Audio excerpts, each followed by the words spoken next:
तर लोकसभेच्या निवडणुकीसाठी 5व्या टप्प्याचं मतदान आज पार पडतंय।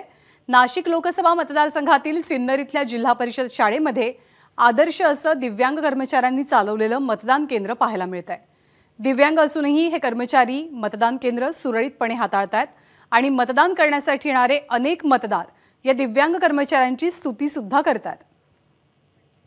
याचा आढावा घेतलेले आमचे प्रतिनिधी डॉक्टर संजय महाजन यांनी। लोकसभेच्या 5व्या टप्प्याचं मतदान आज संपन्न होत आहे। आपण आता सध्या नाशिक मतदारसंघातील सिन्नर येथे आहोत।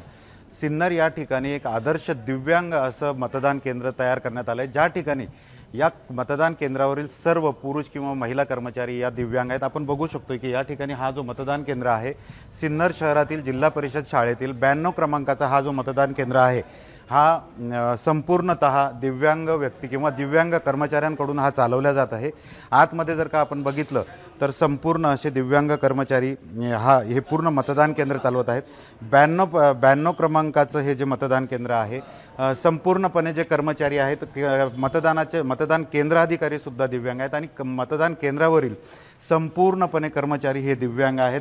आपल्यासोबत मतदान केंद्राधिकारी आहेत, आपण त्यांनाच विचारूया। सर, या नेमकं या मतदान केंद्राचं वैशिष्ट्य काय आहे?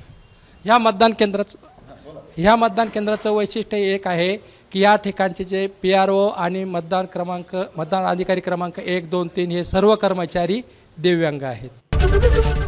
ABP माझा, उघडा डोळे बघा नीट।